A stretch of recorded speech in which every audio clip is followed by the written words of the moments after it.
नमस्कार, आप सभी का स्वागत है योग और स्वास्थ्य पर आधारित हमारे इस बेहद खास कार्यक्रम स्वस्थ विचार में। मैं हूं आपके साथ, आपका साथी विकास। दर्शकों, स्वस्थ विचार कार्यक्रम में हम आपके लिए अक्सर कुछ ऐसे नुस्खे लेकर आते हैं जो आपके सुख सुविधा के लिए होते हैं, कुछ नुस्खे आपके जरूरत के लिए होते हैं और कुछ नुस्खे इसलिए भी आपको अपने जीवन में अपनाने चाहिए क्योंकि उनसे आप अपने शरीर को हर प्रकार के रोगों से बचाव कर सकते हैं। एक सुरक्षा कवच, एक हेल्थ के लिए शील्ड आप अपने चारों ओर बना सकते हैं। ये सभी उपचार हमें समय समय पर अपने जीवन में करते रहने चाहिए। अलग अलग उपचार हैं, अलग अलग रोग पर आधारित हैं और सबसे बड़ा जो इसमें खूबी है, जो गुण है इस कार्यक्रम में जो चीजें बताई जाती हैं उनमें, कि जो भी आपको उपचार में करना है और उसमें जो भी चीजें प्रयुक्त होंगी वो सारी आपके आसपास मौजूद होनी चाहिए, यानी आपके रसोई घर में उपलब्ध होनी चाहिए। इन्हीं सब विषयों पर हम गौर करते हैं और रोजाना अलग अलग रोगों के बारे में आपको बताया जाता है कि कैसे आप रोग को पहचानें, कैसे आप अपने रोगों से अपने आप को बचा सकें और उन रोगों की पहचान करके उनको जड़ से खत्म कर सकें। और इन सभी विषयों में हमारा मार्गदर्शन करते हैं जाने माने असाध्य रोग निवारक गायत्री सिद्ध पंडित श्री लक्ष्मण दास रतन भारद्वाज जी। आइए सबसे पहले गुरु जी का स्वागत करेंगे और कार्यक्रम की शुरुआत करते हैं। गुरु जी, आपका स्वागत है। नमस्कार। नमस्कार। ये कार्यक्रम हम आपके लिए लेकर आए हैं और हम चाहते हैं कि आप इस कार्यक्रम का हिस्सा बने। यदि आपके साथ किसी भी तरह का कोई रोग है, कोई शारीरिक कष्ट है, तो आप इस कार्यक्रम में जुड़ सकते हैं। हमें कॉल करें या आप हमें व्हाट्सएप के जरिए अपना मैसेज भेज सकते हैं। और साथ ही साथ आपको याद दिलाते हैं कि जब भी आप इस कार्यक्रम को देखने बैठे तो कॉपी और पेन जरूर लेकर बैठे, नुस्खे उपचार लिख लिया करें, तभी आप जो भी समय पर प्रयोग कर सकेंगे इन नुस्खों को, तो आप अपने जीवन को बहुत अच्छा कर सकते हैं, अपने शरीर को बहुत अच्छा रख सकते हैं। तो चलिए शुरू करते हैं आज के मुख्य विषय पर चर्चा। गुरु जी, आज के इस अंक में हम बात करने जा रहे हैं खांसी को लेकर, लेकिन एक सामान्य खांसी नहीं बल्कि सूखी खांसी। क्योंकि सूखी खांसी जो है उसमें एक अलग आवाज होती है, अंदर से ऐसा प्रतीत होता है जैसे खाली कोई चीज है अंदर, लेकिन खांसी फिर भी उठती है। क्या है सूखी खांसी? क्या ये सामान्य खांसी का ही बिगड़ा हुआ रूप है? किस तरीके से ये एक सामान्य खांसी इस तरीके से बड़ी बीमारी बन जाती है? देखिए, खांसी तर खांसी भी है, कुकर खांसी भी है, अच्छा। का खांसी भी है। इसको कई नामों से पुकारते हैं। हम्म। इसमें जब गले में खुश्की छा जाती है हम्म। तो जैसे करेले पे छोटे छोटे दाने से होते हैं, हम्म। ऐसे अंदर चमड़ी के अंकुर निकल जाते हैं। हम्म। और उनमें जब ऑक्सीजन हम देते हैं, वो रगड़ती हुई जाती है हम्म। तो बहुत ज़बरदस्त खांसी उठती है। यहाँ तक के खांसते खांसते आंखों से पानी निकल जाता है और पसलियाँ दुखना भी शुरू करती है। बिल्कुल। अब आज पूरे संसार में हम किसी भी लाइन में जाएं, सिर्फ बिजनेस है, किसी रोग की पूरी दवाई नहीं है। हम्म। परंतु स्वस्थ विचार एकमात्र आश्रम ऐसा है कि रोगी के लक्षण के अनुसार उसको दवाई बनाई जाती है। हम्म। और मुझे 10,000 जड़ी बूटियों की पहचान है जिनसे दवाइयाँ बनाता हूँ।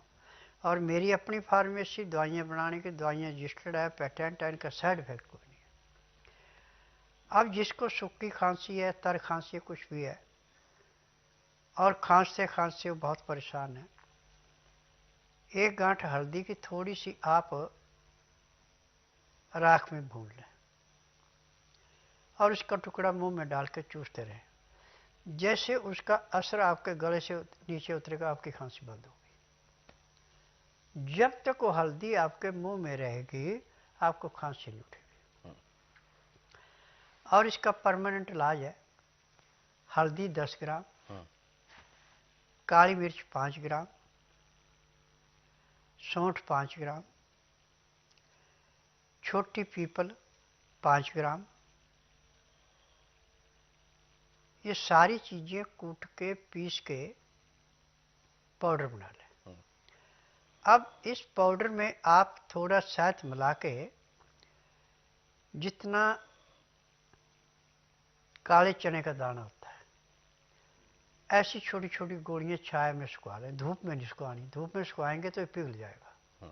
क्योंकि शायद ठंड लगने से जमता है और गर्मी लगने से पिघलता है। अच्छा। अब ये गोलियां बना के आप पंखे के नीचे चिला के भी सुखा सकते हैं।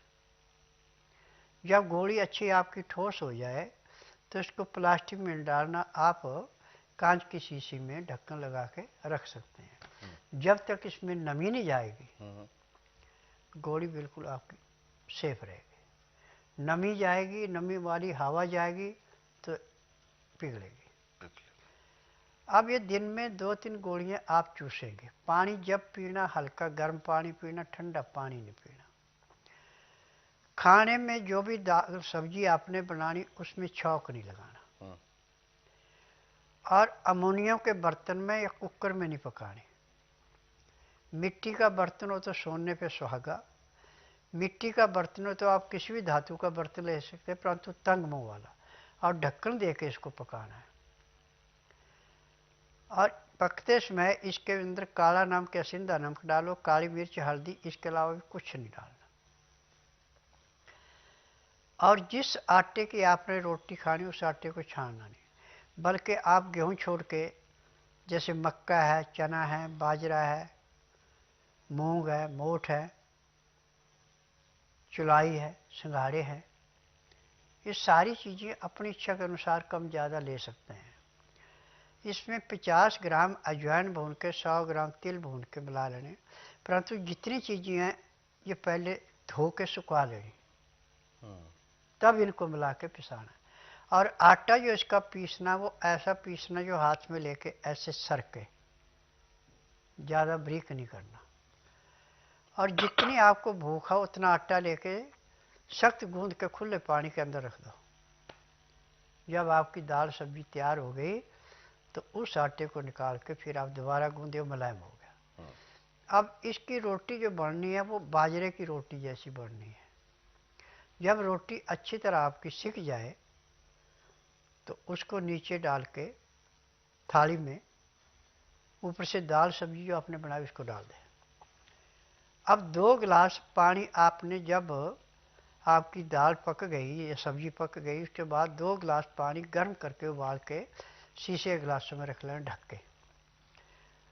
और 2-3 तुल्ली लहसुन की, 5 ग्राम अदरक और इतना प्याज, चटनी बना के उसका रस निकालना जी। रस निकाल करके 1-1 चम्मच दोनों गिलासों में मिला देना, और जो कचरा बचा आपका वो आप दाल सब्जी में मिला के खा लें। अब इसका तरीका है कि 2-4 ग्राही खाना खाया, फिर 2 घुट पानी पिया, फिर 2-4 ग्राही खाना खाया, 2 घुट पानी पिया। पानी पीने में, खाना खाने में पूरा 1 घंटा लगा दें। उसके बाद दातन कूड़ा करके 5 मिनट के लिए वज्रासन बैठे, फिर वज्रासन से उठ के कम से कम आधे घंटे तक आप थोड़ी सैर कर लें। फिर आधे घंटे के लिए आप सब आसन लेट जाएं। फिर 5 मिनट बाईं साइड करवट लें, 3 मिनट दाईं साइड करवट लें, फिर सब आसन लेट के बाईं साइड को करवट लेके उठें। आपके शरीर में इतना हल्कापन आएगा जैसे आप 8 घंटे की निद्रा पूरी करके उठे। अब उसके बाद आप वो 2 गोलियां जो आपने बनाई हैं मुंह में रख के चूसते रहें। अब जो आपने काम धंधा करना, जो भी करना करते रहें। अब आपको खांसी नहीं उठेगी। ये क्रिया यदि आप 1 महीना लगातार कर लेते हैं तो 1 साल के लिए आपको हर किस्म की खांसी, जुखाम, नजले का प्रतिबंध हो गया, होगा ही नहीं। और यदि आपकी गलत खान पान लापरवाही की वजह से हो भी जाए तो यही नुस्खा अपनाना, दूसरा कोई नहीं, तभी वो ठीक होगा। हाँ बिल्कुल। तो ऐसे में गुरुजी, जैसा कि आपने भी खान पान को लेकर चीजें बताई, खान पान में गड़बड़ी कब होती है? जब हमने खाना बना के रख लिया और ठंडा हो गया, फिर उसके बाद दोबारा उसी खाने को गर्म करके खाएं, जैसे मर्जी खाएं, नुकसान करेगा। अच्छा। जो 12 बजे बाद खाना खाया जाता है वो पूरा पचता नहीं है। दोपहर 12 बजे? हाँ, दिन का खाना 12 बजे से पहले पहले होना चाहिए। रात्रि का खाना दिन नाश्ता होने से घंटा 1.5 घंटा पहले खा लेते, सोने पे सुहागा। नहीं तो अस्त होने के 1 घंटे के अंदर अंदर खाना अति आवश्यक है, वो पच जाता है। परंतु जब आप रात को खाना खा रहे हैं 9 बजे, 10 बजे, 11 बजे, 12 बजे, 1 बजे वो खाना खा रहे हैं वही आपको नुकसान करता है। बीमारी का घर तो वो है, वो बनता है। बिल्कुल। तो दर्शकों, ये बात बिल्कुल सही है कि रोग आपका तभी बनता है जब कुछ ना कुछ आपसे लापरवाही होती है। इसीलिए कहते हैं अक्सर, यदि हम अपने दिनचर्या को व्यवस्थित कर लें, नियमबद्ध कर लेंगे, तो यकीन माने रोग हमें छू भी नहीं पाएगा। और कोई आकस्मिक अगर कोई परेशानी हमें आती भी है शारीरिक तौर पर, तो उसका उपचार भी आपको बताया जाता है। उस उपचार को करके आप उस समस्या को रोग बनने से पहले ठीक कर सकते हैं। तो ये छोटे छोटे नुस्खे हैं, छोटे छोटे उपचार हैं और कुछ सावधानियां हैं जिनको आप अपने जीवन में जरूर अपनाएं। और यदि आप इन नुस्खे उपचारों को पढ़ना चाहें तो स्वस्थ विचार पुस्तकों के जरिए भी पढ़ सकते हैं। ये पुस्तकें हर एक घर में होना बहुत जरूरी है। तो इसीलिए अगर पुस्तकें आप मंगवाना चाहते हैं तो आपको कहीं भी जाने की आवश्यकता नहीं है। आप एक कॉल करके इन पुस्तकों को अपने घर तक मंगवा सकते हैं। इसके लिए आपको हेल्पलाइन नंबर्स पर कॉल करना है। कॉल करने का समय है सुबह 10 बजे से शाम 5 बजे के बीच। नंबर आपके टीवी स्क्रीन पर है। और यदि आप दर्शकों इस कार्यक्रम में अभी जुड़ना चाहते हैं, कोई भी ऐसा सवाल है जो आपके जहन में उठ रहा है आपके शारीरिक कष्टों को लेकर, तो आप हमें कॉल कर सकते हैं या व्हाट्सएप के जरिए भी अपना मैसेज भेज सकते हैं। तो चलिए आगे बढ़ते हैं और जो दर्शक हमारे साथ जुड़े हुए हैं लाइन पर, आइए उनको शामिल करते हैं कार्यक्रम में। हेलो।